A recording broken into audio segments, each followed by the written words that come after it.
it's a very, very completely different thing as a therapist, and also, of course, as a client, to feel that your therapist is listening to you to see what's wrong with you and how to fix it, or the therapist is seeing the process that you are and how it's unfolding in that moment.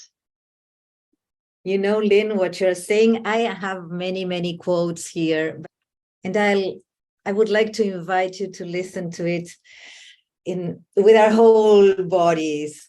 In this way, we listen in this different way. And he says this: the perfected man does not interfere in the life of beings.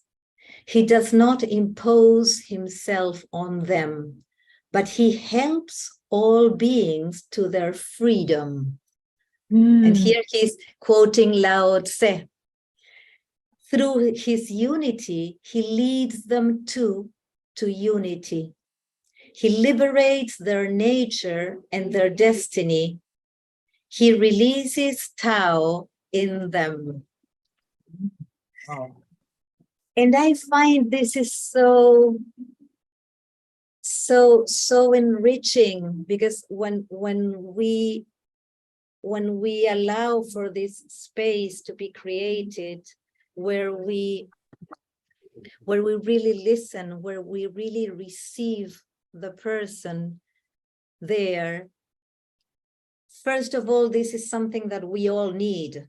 we all need to be seen, to be really seen for what we are.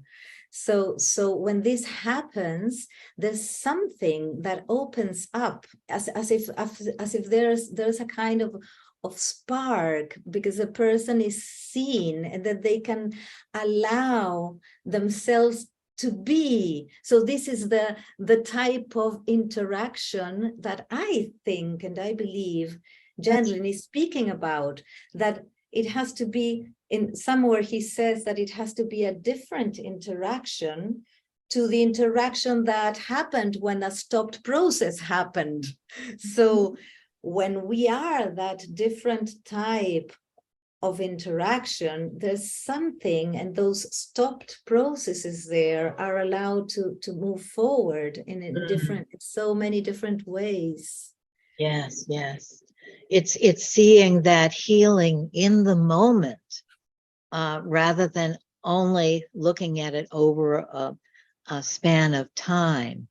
And that as we speak about something that's traumatic or hurtful, or that we're caught up in, and the person sees us, we feel in that moment a kind of release, a kind of letting go, or the picture being bigger. I think it was Brother David that said that it's in being known that we know. It's not knowing particular things, but the kind of knowing that's one process with being known. We find ourselves by being found. We understand ourselves by being understood. And the importance of that is so huge, so huge. It changes everything.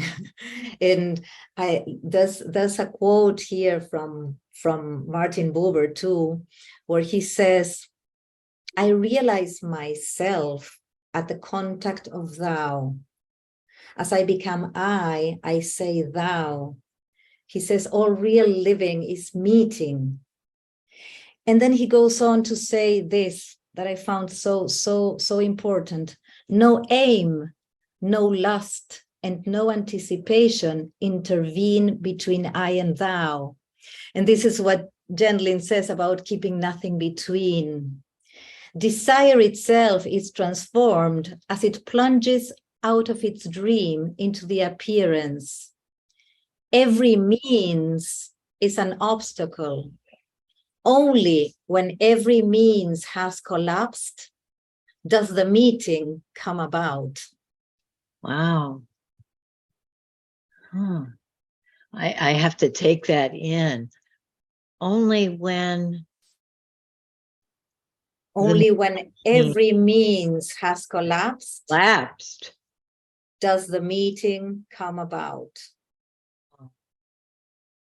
Let's just be with that for a second. I wonder if you could say what that means to you, Naty, and maybe we could bring people in for a minute to see what it means to them and then come back to our other points. Sure.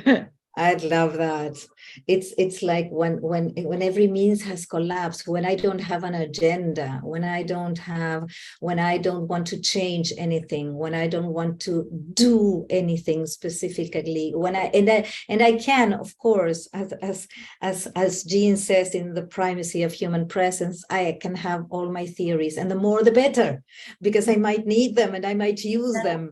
They are there, but if they get in the way, they could be limiting. So this is what I believe and what I think about this phrase. Only when every means has collapsed does the meeting come about, when I'm not expecting anything to happen, because what I can just be expecting to be that presence and for the person there to do whatever they need to do, because it's their inner process. It's not the therapist who's going to impose anything, but it's the living forward of that person in that interaction. And when we were discussing this, Lynn, you mentioned something about gently saying, and correct me here, because it was something like, when Jen speaks about focusing on the interaction, not on myself or not on my inner being, focusing on the interaction itself, something like that. I think it was the quote that Jean says, that we don't focus in ourselves, we focus inside the interaction. Exactly. Yes. Yes. And what happens there. Yeah. In that space in between, in that interaction, and that interaction is what brings about the change and the possibility for change, because it's of course it's the process that the person does within themselves, and focusing and attending to and being with whatever, but there's something that allows for that in different ways when we are with somebody who's really present. Yes. As Jean says. Yes. Sorry. Yeah.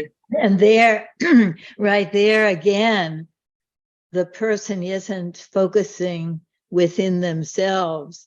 They're focusing within the interaction. That you just helped me enormously, because I'm working with someone who is so depressed and so disheartened and so at the end of his rope.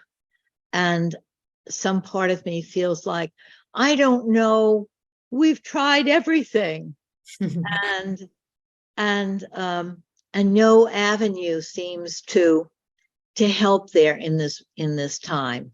And Jean says, do anything and then go back to listening. So the anything could be to reframe something, to bring the understanding of other people in there, all kinds of things, but nothing helps. And when you told me what that quote means to you, I thought, oh, all of the means have collapsed, and now the real meeting can happen, because I know that I can't help, right? There's something so profound about saying, no, I can't help. There's a big process that has us, that we are within this big life process, this big evolutionary process, this big carrying forward process that is in most cases stronger. It's always in some way stronger than the what crushes us, right? And that we're within that process. So I don't have to help. Wow, and that's so liberating also. As I was sharing before, when I started out and I had this feeling that I had to help. Oh, and that was so, so not like that. And this just knowing that the best thing that I can do is to offer my real presence, but the really being presence, and that is different, because I can be present, Mm-hmm. and I can be really present. I can be really curious, I can be really wanting to know what the word, how the person is living their own. Of course, I can never know, but I can try to get as close as I can to really understand, to really, and this allows for something else.